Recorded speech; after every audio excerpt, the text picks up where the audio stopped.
Um, so today I'm going to be giving you a very gentle, broad introduction to the gemstones of Scotland. So what stones are found in Scotland, where they're found and why they're found there, and all with a little bit of a lean towards what can be found in the collections at National Museum Scotland, which is, as previously stated, where I work. There we go. So yeah, my job title is Assistant Curator of Earth Systems, and what that means is that I cover all geological material that isn't fossils.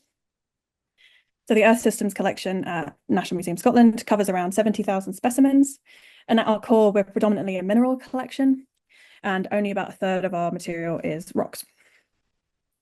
We also have associated materials such as building and decorative stones, hydrocarbons, meteorites, and relevant for this talk, gemstones. So again, as previously said, I'm a qualified gemologist, so the gemstone collections very much come under my remit.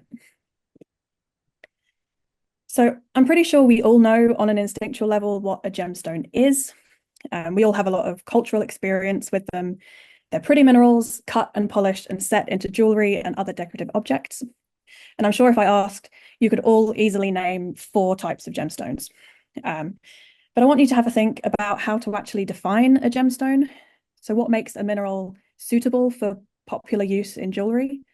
If you go into a jeweler's, I'm sure you'll see a lot of rubies, sapphires, diamonds, and emeralds. These are kind of known as the big 4. But why these ones? So these stones have come out on top because they hit the sweet spot of factors shown on the screen. So they're aesthetically pleasing, they have nice strong colours, they're usually translucent, and they usually have a good luster, so they sparkle nicely. They also take a good polish. They're also very durable and they're able to withstand prolonged wear. And as well as that, because they're nice and durable, they're able to withstand the cutting process. If you have a soft gem with a good cleavage and you try and cut it, you're going to end up fracturing your stone instead. But they're also common enough that people can make businesses out of mining and selling these stones without them being so common that people can just go out and find them themselves. And then we have that last kind of factor, value. So what makes a stone valuable? So you might have heard of the 4 C's, sorry. These are most often applied to diamonds, but you can also apply them to any gemstone. Anything not a diamond is usually known as a coloured stone in the trade. So these are cut, colour, clarity, and carat. So the cut refers to the style and the quality of the cut and the way the stone has been faceted. Is the style popular? Is it a nice in vogue style? Are the facet edges meeting where they should? Is the stone nice and symmetrical? For many stones, there's a preferred colour that will sell the most and attract the most value. For rubies, this is a kind of nice pink red as opposed to a brown red like garnet. And then depth and evenness of colour also plays a role. Clarity means lack of inclusions. Generally, if a stone has no flaws, it's completely clear of fractures, impurities, mineral inclusions, and then it will garner a higher price. Though this perception is shifting a little bit, and there's kind of a popular trend at the moment to actually make a feature of interesting mineral inclusions in some stones. And then you have carat weight. The bigger the stone, the more it weighs, the more valuable it's going to be. But then there's that secret 5th C factor, which blows all the other ones out of the water, and that is culture. No mineral has an inherent value as a gemstone. Any value we place on a stone ultimately comes down to history and culture, and both of these drive, on some level, taste trends and therefore popularities in stones, the popularity of stones. Take sapphires, for example. I bet if I ask you to think of a sapphire, you're going to think of a blue stone. And that is because in the West, blue sapphires are the most popular. However, in India, blue sapphires have kind of historically been more difficult to sell. And that's because, as far as I understand it, in Indian culture, yellow was the colour more associated with wealth and prosperity, while blue was seen as a more turbulent stone. So yellow sapphires are the most popular there. And this is particularly important for Scotland. So what's considered a gemstone, what's considered gem quality, is different here than it will be in other countries. And yes, part of that is due to the geology of Scotland and what's available here. But it's also cultural associations with the Scottish land and other historical factors. So we're incredibly lucky in Scotland that we are very geologically diverse. I'm sure you've heard about various parts of Scotland's geological history previously, so I'm not going to dwell on it too much. But because we've got these different terrains, each with their own geological histories that have been subjected to different geological processes, we've ended up in Scotland with a very wide range of minerals. We have 550 minerals reported from Scotland so far, but we're bound to have many more than that. So obviously not all of these will be considered gemstones, but I'm now going to take you through a few of the minerals that are treated as gemstones in Scotland, where you'll find them, and the geological processes that form them. So the bulk of our gemstones are igneous in origin, so I'm going to start with those. And the most famous example of gemstones related with an igneous body is that of the Cairngorm granite.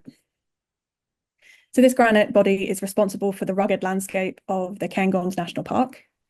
It's incredibly hard and resistant to weathering and forms 5 of the highest mountains in the UK. And since the 1700s, people have been interested in this granite, not only for the landscape it produces, but also for the gemstones it produces. So this is one of our Devonian magmas, and these occur extensively through the Grampian terrain. And these granites are the result of melting, which was associated with the closure of the Iapetus Ocean, which closed when Scotland and England came together. So the melting of crustal rocks around 400 million years ago formed this felsic magma body, which over time cooled to form the granite that you see here. It's a pretty standard granite with all the minerals that you'd expect: quartz, micas, feldspars, some pyroxenes maybe. And as the Cairngorm granite cooled and solidified, these were the minerals that crystallized first. And that left the remaining melt increasingly enriched in elements that don't really like to be in these minerals, things like beryllium and lithium and fluorine and water.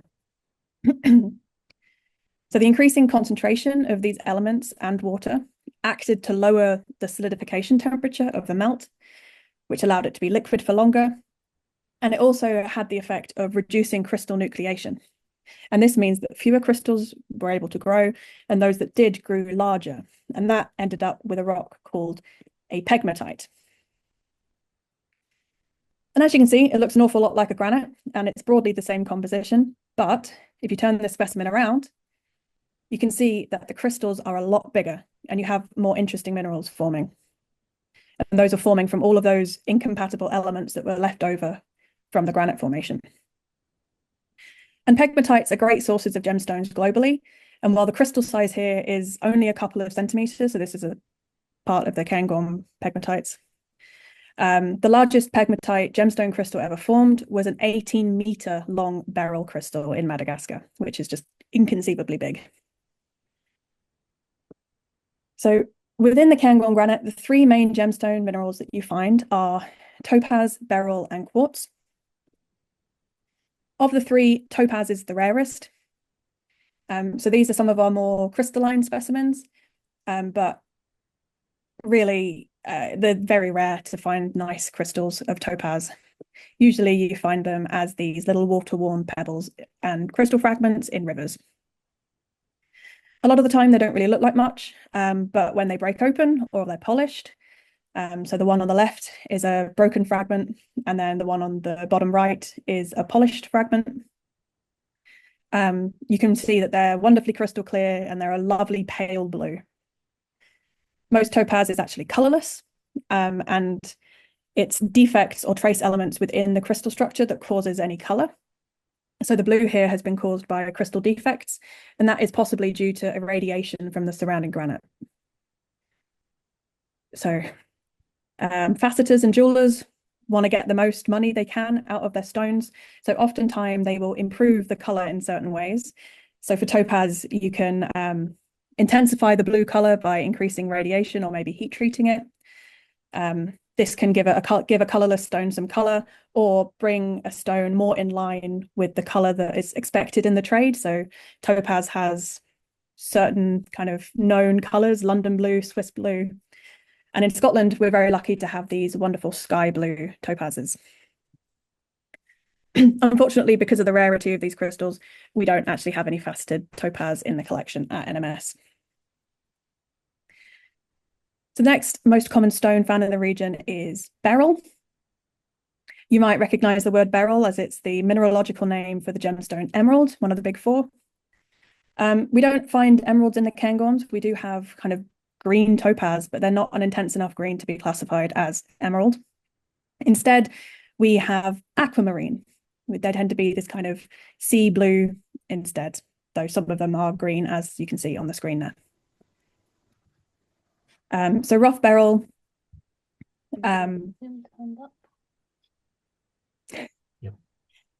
Beryl crystals, naturally form as hexagonal prisms with kind of flat terminations at the end, as you can see on the left here. Let's see the audio. The two here. The audio. Sorry. Is it turned up? Somebody's got their microphone on. If you could turn it off, that'd be great. I think you might be able to. Microphone, just Rabina. Speaker. Output volume, turn it up. Oh, sorry, I just continue. It's fine. Bear with me. I'm just trying to see all the people so I can. Anyway, the two on the screen at the moment, these aren't gem quality because they're too opaque and included. Oh, I've lost my. But these are getting closer to gem quality. So these are much more translucent, but because they're this kind of off pale green, they're probably not worth very much. But you can see that these crystals don't have nice faces. So we call these etched crystals. And this has occurred because of the nature of the late stage hydrothermal fluid that these crystals are forming from. So by the end of the crystallization process, your remaining melt is a bit weird. It's full of all of these incompatible elements. It's quite acidic. It's full of volatiles, and beryl is really not happy in those conditions. Topaz is loving it. Topaz is growing all over the place, but beryl is slowly being eaten away. And that means that quite often you don't get nice topaz and beryl in the same rock. And these are some of our cut beryls. So these would all be classified as aquamarines because they're that lovely blue color. And then in the bottom right there, we have a colorless beryl. It might not look all that colorless on your screen. It certainly doesn't on mine, but I promise it's colorless, and that is known as goshenite. And then we come on to quartz. So you all know quartz. It's absolutely everywhere. It's the second most abundant mineral on Earth behind feldspar. And now I want you to think about what we were talking about right at the start, about what makes a gemstone a gemstone. And obviously quartz does not meet the rarity criteria at all. But not all quartz is the same. Most of the quartz you'll find if you're out and about on a beach, it will be this kind of milky quartz. It won't be nice crystals. This is known as common quartz. But if you get nice prisms of quartz, if it's nice and translucent, if it's colorless, we call it rock crystal. If it's purple, we call it amethyst. Orange, it's citrine. And brown and gray, it's smoky quartz. Now, you're likely to find amethyst and citrine in a jewelry shop. All over the place, wherever you go, you'll find those two. Citrine especially can fetch quite a fair price due to its color and rarity. But smoky quartz or Cairngorm stone is a very Scottish gemstone. So the smoky quartz of the Cairngorms actually looks black from the outside due to the intensity of the color. But when polished, as in the specimen on the left and the one in the bottom right corner, you can see that it's actually just a very dark brown. So the dark color of this quartz is due to inclusions of aluminium and other metals in the crystal lattice. And when you irradiate that in the granite, there's lots of radioactive elements in the granite. This changes the way that light is absorbed by the crystal as it passes through, giving them the color. So the specimen in the bottom right, this is a slice through a crystal, and that shows you how unevenly distributed these inclusions are. So these are kind of showing the growth patterns of the quartz crystal. And a lot of Cairngorm quartzes, smoky quartzes, are zoned. So gem quality material, which has a consistent color and is nice and translucent, is quite rare. But here are some examples of them. These are a selection of faceted stones in the collections at National Museum of Scotland, and they kind of show the variety of colour you can get, from nearly colourless in the top left, through oranges and yellows to a nice brown. I said before that jewelers want to make the most of their stones. You could also change the colour of quartz by irradiating it or heat treating it. If you want to get a darker stone from a colourless stone, you irradiate it. If you want to neutralise some of that brown and grey, you'll heat treat it to get something more of a citrine. I don't know if my microphone's picking it up, but my very vocal cat has arrived.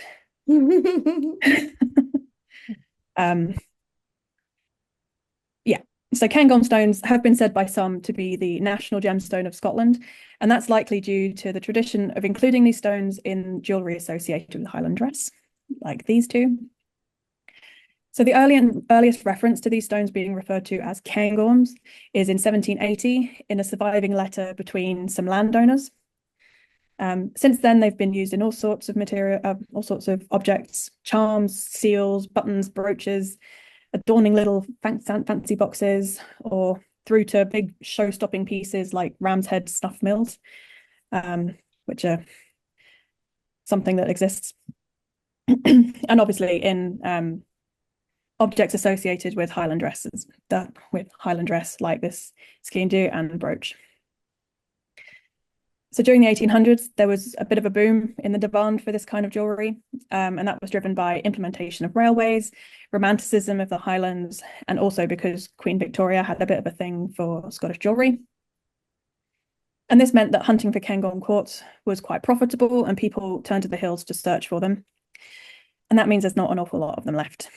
That, combined with the fact that these crystals, large crystals, were probably forming at the top of the granite, and that's been scoured away by glaciation. So you have to know where to look, and you have to be pretty lucky to actually find anything nowadays. So though only those three minerals were kind of considered gemstones from the Cairngorms, you do get a lot of other fantastic minerals there. So this is a fluorite from nearer towards Aberdeen. Fluorite can be considered a gemstone. We do have faceted fluorite in the collection, but generally it's too soft. It's got too perfect a cleavage. If you try and facet it or wear it for any extended period of time, it's going to break or scratch. Scottish fluorite is absolutely lovely. You get these wonderful deep purple tiny crystals. You can also find yellow fluorite. But if you're going to find faceted fluorite from the UK, it's probably going to be from Weardale, from England. Now, moving on to another famous pegmatite, we'll head a little northeast to the Glen Bucket pegmatite, which is exposed at Peatfold Farm on the northeast edge of the Cairngorm National Park.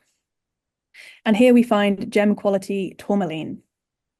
So this pegmatite is very lithium rich, and the most obvious mineral that you find in the area is a purple mica called lepidolite. Unfortunately, it doesn't photograph very well. So if you see any kind of grey flecks in any of the photos I'm going to show you, it's actually nice and purple. So it's actually quite cool to find in the field, but not good to photograph. The tourmaline is very common in Scotland. So usually you'll find it in these little black prisms. Quite often it's quite an elongated crystal. Tourmaline is a name given to a group of minerals. It's kind of a family name of related minerals. And there's 41 of them, 41 different ones, which is why that chemical formula at the top there looks a bit intimidating. So in Scotland, we generally find the iron and magnesium-rich varieties of tourmaline, and that's schorl and dravite. Usually they're associated with granites, pegmatites, and sometimes schists. It's quite a brittle mineral, so it's easily fractured by tectonic movement, and that means that you get these really cool bent crystals where the crystal has fractured and healed and fractured and healed, and that kind of tells you quite a lot about the forces that the crystal has been subjected to. You do find tourmaline in Shetland on Ernst. My pronunciation is going to be bad. I'm sorry, guys. As you can see, I've got a little arrow pointing to the one there. These aren't gem quality, unfortunately. In fact, most Scottish tourmaline isn't. Generally, black or dark stones are quite unpopular in jewellery, and that is what most of the tourmaline in Scotland is, black and dark. So here's some examples of schorl. If you find a big tourmaline, if you're out mineral hunting, it's likely going to be schorl. If this mineral does show up in jewelry, it's often as an inclusion in quartz. So you can see on the left here, you've got quartz crystals enclosing little blades of tourmaline. And we call this tourmalinated quartz. And it's one of the few examples where an inclusion in a gemstone is actually seen as a positive thing. The other common tourmaline is dravite. So this is an example of, a dravite from Glenbucket. And normally this variety of tourmaline is brown and yellow, but this one's really unusual, it being blue, but we tested it and it's definitely dravite. So that's another interesting thing about Glenbucket, though this one isn't gem quality. But these ones are the gem quality tourmalines. So the Glenbucket pegmatite is a lithium cesium tantalite pegmatite, or an LCT pegmatite. And these ones, rather than having the same composition as a granite, like the Cairngorms one did, these are more enriched in rare elements and they tend to be more mineralogically complex. So as we've got a lot of lithium here, this has enabled formation of elbaite, which is the lithium-bearing variety of tourmaline.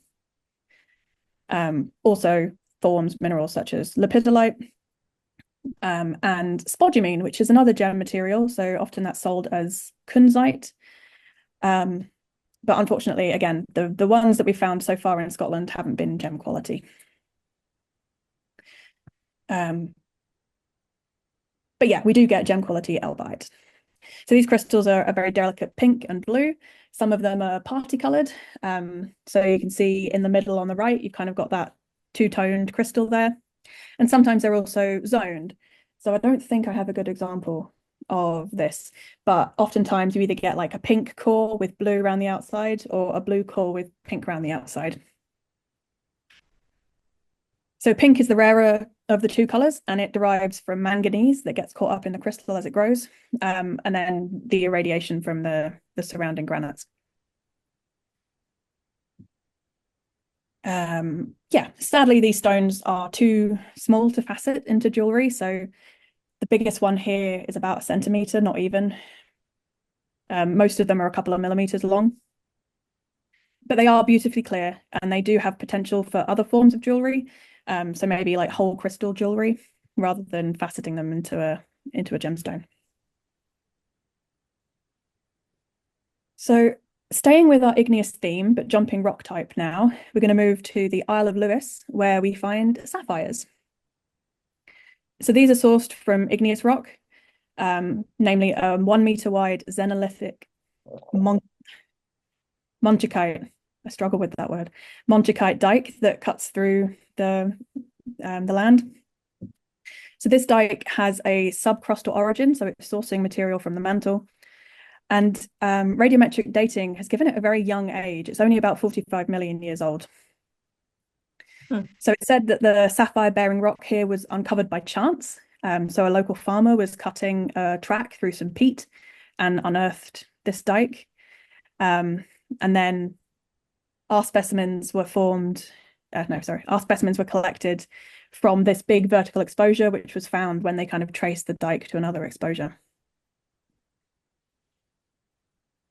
So the kind of mineralogical term for sapphire is corundum.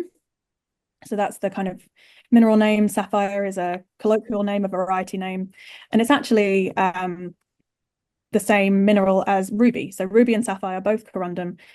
They're just varieties based on color.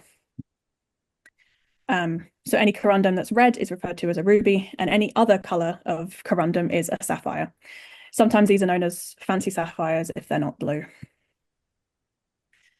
So the sapphires from Loch Croag on Lewis are rather large. They can form up to 8 centimetre long bipyramids. So that's what you're seeing on these pictures on the right. The largest gem to have been cut from these was this stone on the left. And that's a 9.65 carat blue-green sapphire. And it was valued at £60,000 in 1995. So I hate to think what it's worth today. But this stone is actually on display at National Museum Scotland if you're ever in Edinburgh and want to see it. So the colour of the stones here are quite variable. You can see in this cut one that it's kind of a blue-green. Sometimes you get even yellow patches. The stone in the middle, if you shine a light through it, you see very distinct yellow patches. But in the smaller stones, they tend to be very stable in color. They tend to be this kind of dark blue that you can see in this one down the bottom. Though they do show quite strong zoning, which again, you can see in this picture down the bottom. And that's record of crystal growth. The supply of Scottish sapphires from Lochraig is very limited. The site is now a SSSI, it's protected, and collecting is prohibited. But some faceted stones are still available on the market, and there is potential that there's more dikes that are bearing sapphires just hidden underneath the peat. But yeah, due to their scarcity, these existing faceted stones on the market are incredibly expensive, even though really their color isn't what would be considered as a classic ideal color for sapphire. They tend to be quite pale, quite green. But the Isle of Lewis isn't the only place you find sapphires in Scotland. So Mull sapphires have been known about for much longer than Lewis sapphires. They were first written about in the 19th century, and these sapphires are actually metamorphic in origin, and they formed when a heavily weathered basalt was thermally metamorphosed by a nearby gabbro intrusion. These sapphires are pretty small. Even the largest ones are kind of too platy to facet into gems. They just kind of break apart. But they are beautiful in hand sample, as you can see here. And then, did you know that Scotland also has rubies? These are far from gem quality, but there's an example on the right there. These have been found in kyanite schists from Clactol in Sutherland. And we can tell that these are rubies, aside from their chemical composition, because they fluoresce beautifully under UV light, which is what I'm kind of showing you there. And that's due to chromium in their structure. The chromium gives them the red color, but also means that they fluoresce.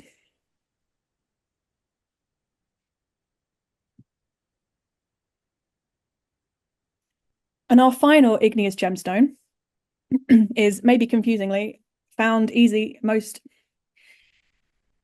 commonly in a sedimentary setting, and that's on the shores of Ely Bay in Fife, Ruby Bay in Ely, Fife, sorry. Now, Ruby Bay is a bit of a misnomer because the gems here are actually garnets. So garnets are incredibly common in Scotland. They're found all over the Highlands.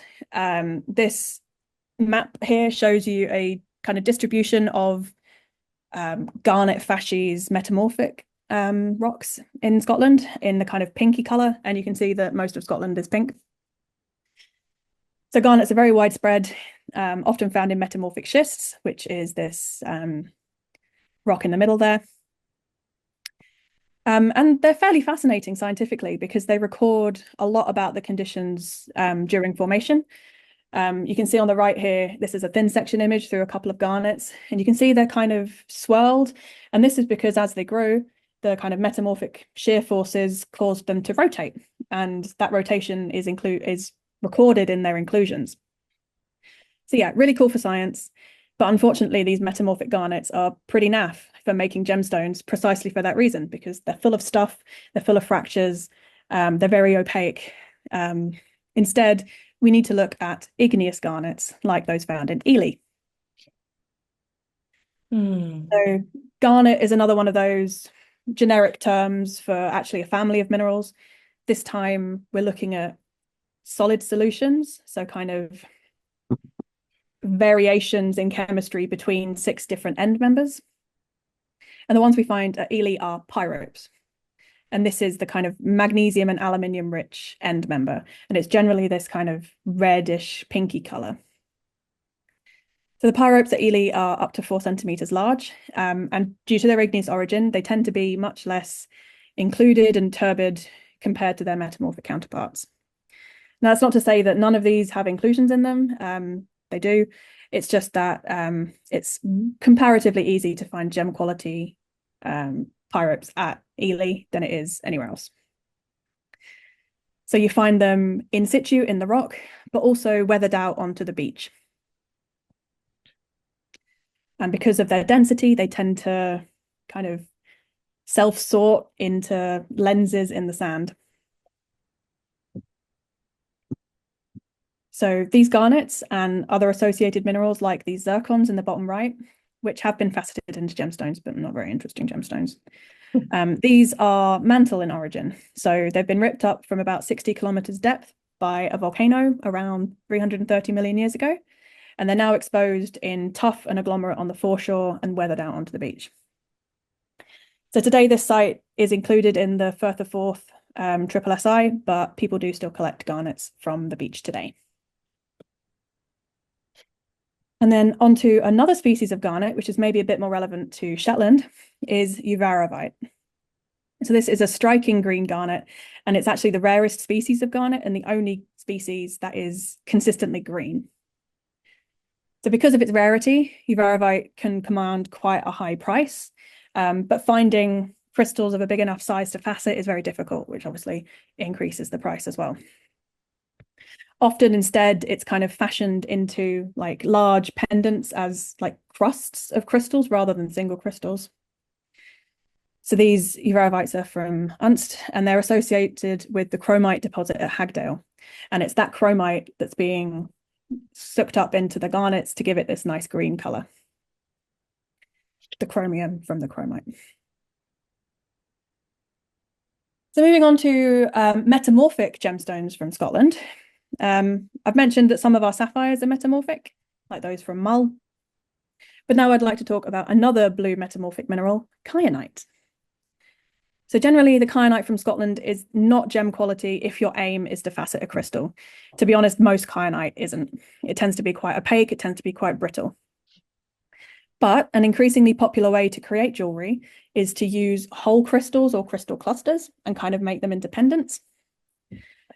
Excuse me. And I feel like the Shetland kyanite, which is arguably the best kyanite in Scotland, which all of these images are from, would be perfect for that.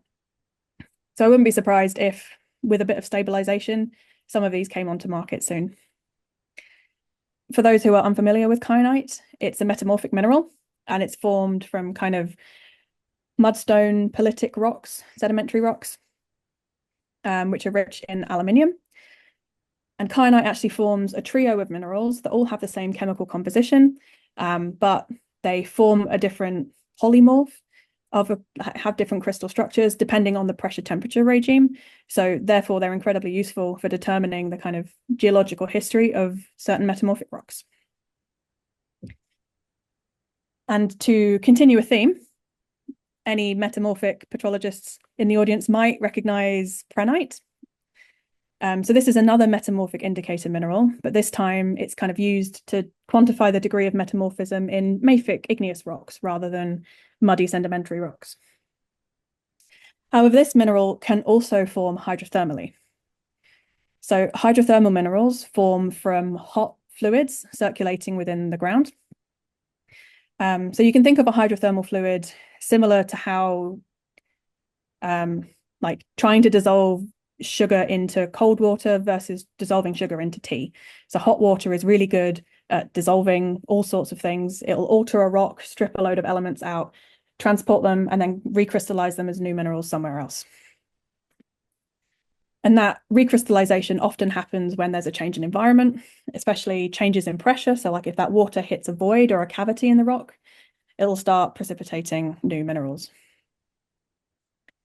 So if you have a nice big gap, you'll start crystallizing nice big crystals, and you'll end up with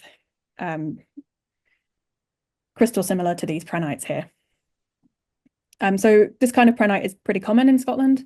It's famous from Boylston Quarry in Renfrewshire and Lonehead Quarry in Ayrshire. And interestingly enough, they're quite commonly associated with native copper, which is quite cool. But generally, prehnite is slightly odd for a gemstone. Just in general, even the highest quality prehnite still has this kind of milky quality that you see here.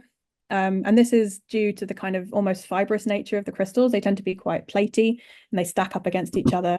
So you don't get nice translucent, transparent crystals. And another unusual gemstone is scapolite.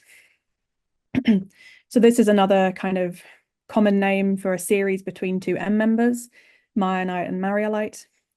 And they're usually sold as yellow or purple transparent crystals, and they're sourced from places like Tanzania or Myanmar. The Scottish scapolite usually wouldn't be considered a gem, as it's kind of found in these massive crystals in rocks, essentially. And they're formed as a result of metamorphosing limestone or sometimes hydrothermal alteration of igneous rocks. But as you can see from the screen, these are worked scapolites from Fair Isle. So it's being worked into jewelry. The polished blocks on the left here came to us in the 70s, and the ring on the right is actually available for purchase today. So this links back to what I said at the start. Often culture, emotional connections, personal style, links to the landscape, all that can outweigh traditional value factors of a gemstone. So it doesn't matter that it's not transparent. It doesn't matter that it's a rock. It's still being sold as a gem. Though I will say, if you are interested in buying that ring, scapolite is actually softer than opal, so it will scratch pretty easily. And another slightly weird hydrothermal mineral, though it does have many other modes of formation, is hematite. So these are commonly found as botryoidal crusts, like the one in the top left. But occasionally it does form these beautiful iridescent specular crystals, like the one next to it. The botryoidal or reniform, referring to its kidney-like looks. So the reniform habit is the most common way to find hematite in Scotland. These often form around a nucleus with bands, layer upon layer of crystals kind of precipitating around that initial nucleus. Hematite is actually black in color, but eventually the outer layer oxidizes to red. So if you do have any hematite jewelry, watch out for that. It is quite a popular material to make into beads, as you can see here, sometimes bracelets. It's got a lot of healing attributes given to it. To be honest, as have a lot of the other stones I've talked about today.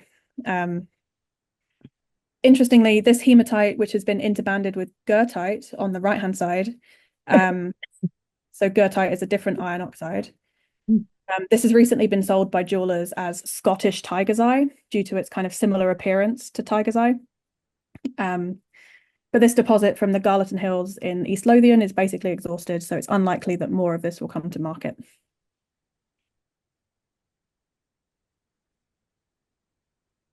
But onto some more hydrothermal stones.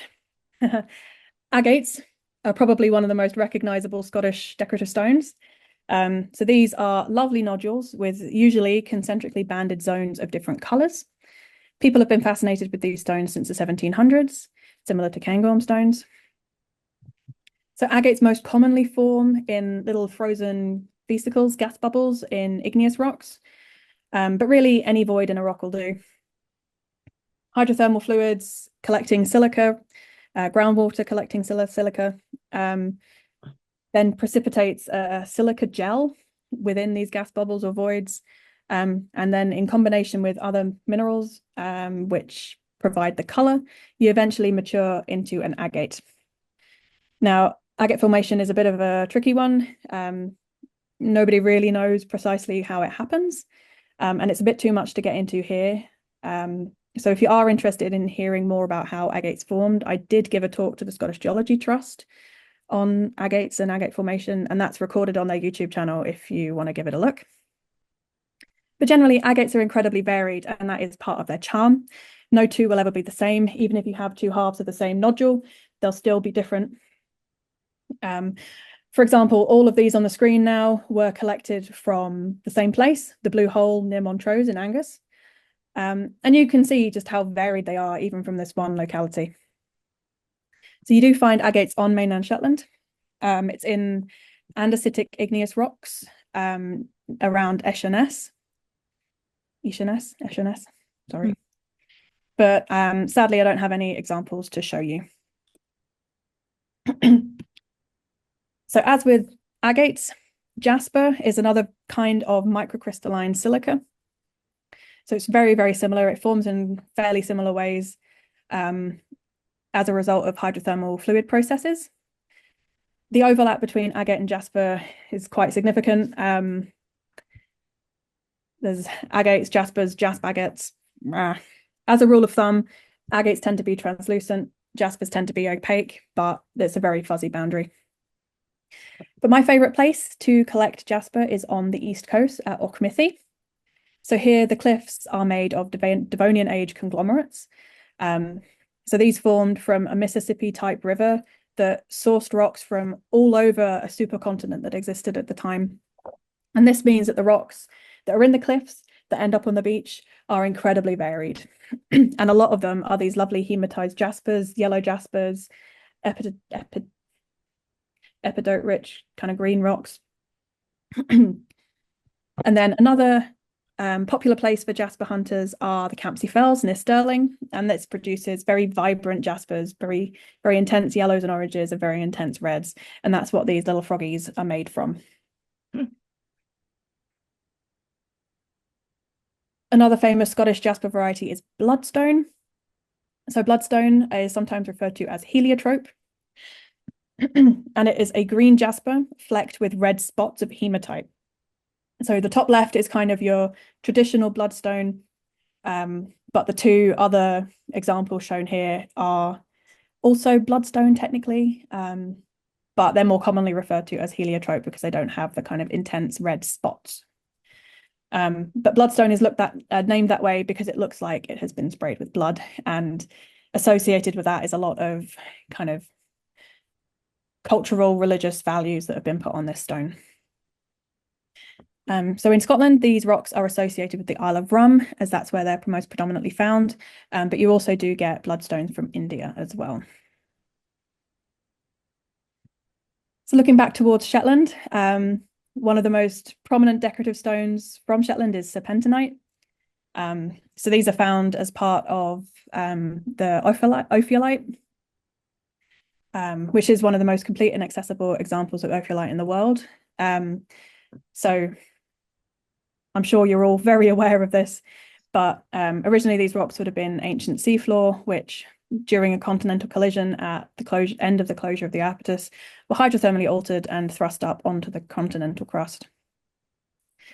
So associated with the serpentinite are layers of the chromite. So that's in the middle there, that's the chromite layer, but all the green and yellow that you see in between it is still this serpentinite. So these chromite layers were the source of the chromium for the uvarovite, but was also mined as a source of chromium. So serpentinite is an incredibly popular decorative stone. This table on the right is made of almost entirely various forms of serpentinite from around Scotland. But it does come with the slight risk of potentially containing asbestiform minerals, which is why I can only show you very select examples of our collection, because most of our serpentines have been quarantined, probably unnecessarily so, but that's an argument that is a recurring argument. Nowadays, it's maybe kind of seen as a little bit kitsch, but Scottish agates, jaspers, serpentinites, and quartzes were all fashioned into what became known as pebble jewellery, similar to the kind of boom in popularity of Cairngorm stones. These were incredibly popular in the 1800s and again in the 1950s, where replicas of Victorian pieces were very popular. You find all of these all over the place as decorative stones, especially the serpentinite as marble surrounds for fireplaces and plinths for vases and inlay in jewelry boxes, as paperweights, as table decorations, you name it. And I'm going to close out with a couple of organic gemstones. So these are stones which aren't technically minerals, but they're still traditionally used in jewelry. The first is jet. So this is a substance very similar to coal. It forms in the same way. It is essentially just a low-grade version of coal. So these were the remnants of giant forests that were around in the Carboniferous. The plants died, didn't decompose properly, and were eventually squished into coal. Jet kind of sits in that sweet spot of being soft enough to be able to be carved, but if approached wrong, it will fracture.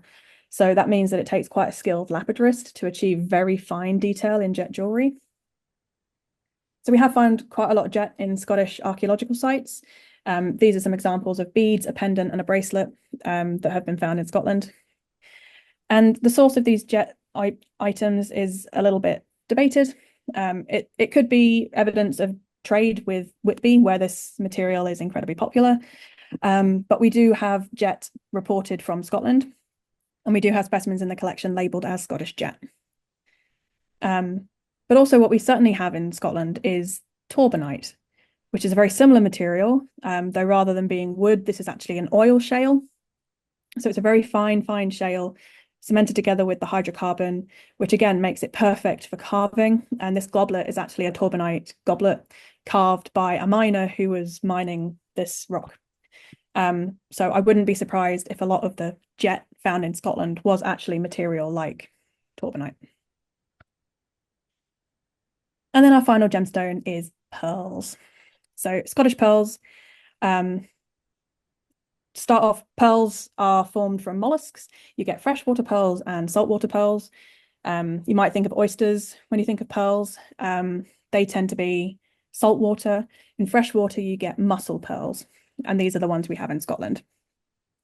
So they have a long history of desirability. It's said that Julius Caesar's obsession with pearls contributed to the Roman invasion of Britain, though realistically we had a lot of lead and tin worth coming over for. So they're featured on the Scottish crown, which is the oldest piece of crown jewels in the UK. And it's likely that these pearls were actually sourced from an even older piece of jewellery and repurposed into the crown. So these were very popular to fish for, to try and find, and obviously this led to overfishing. These mussels that produce the pearl became critically endangered. They're one of the most critically endangered species on the planet. And they're now protected, so you can't go and fish for more pearls from Scotland.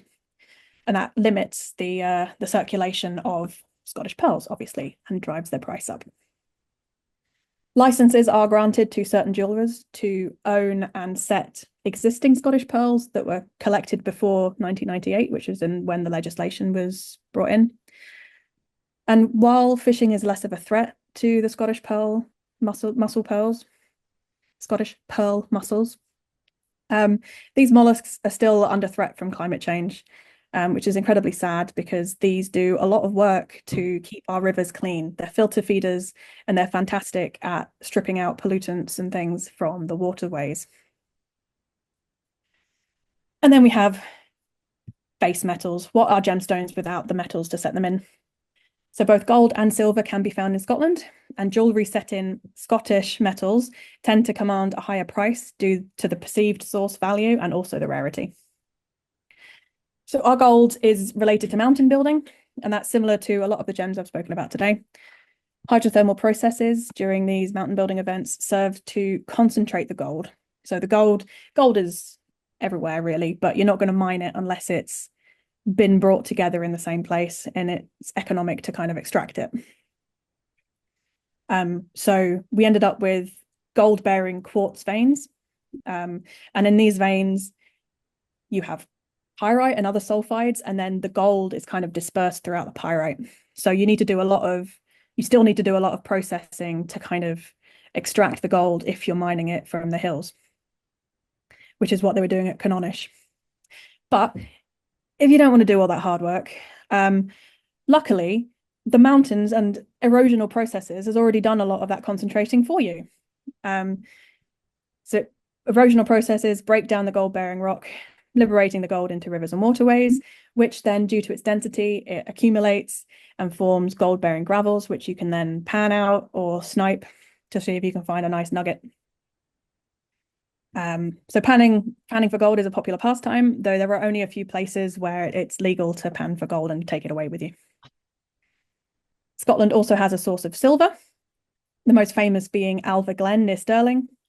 So here the silver forms these little lovely arborescent tree-like crystals.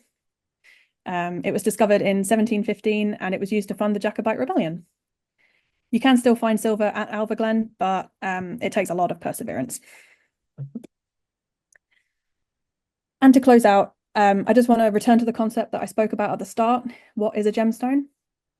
So we discussed some factors that go into the market, looked at some popular and some not so popular stones, but realistically, a gemstone is whatever you want it to be. So Adam McIntosh of Two Skies, he's a jeweler from Fife, he exemplifies this really well. So he's designing quite interesting pieces out of unusual material. So these on the screen here are made from Easdale slate with pyrite in it, Tyree marble and granite cobblestones taken from the Royal Mile. Like that's literally a road, but it's now a gemstone. And similarly, Scottish artist Stephanie Yingling Chong bases her practice on people's relationship with the Scottish landscape. And one of her recent projects was designing this set of interchangeable brooches. And this included Steph creating her own jewels from raw clay and plastic waste. And this kind of, the aim was to track the human use of stone and relationship with stone through time. Chong also offers a suite of Scottish rocks to use in her interchangeable rings, which is what you're seeing on the right here. And these here are mica schist, coal in limestone from Fife, and a crinoid in limestone from Fife. Steph also offers custom cutting of stone circles for these rings based on material that clients bring to her, because she recognizes that a gemstone can be anything that somebody places value in and that they want to wear on their person. So thank you very much for listening. And do we have any questions? I did see some stuff popping up. Right.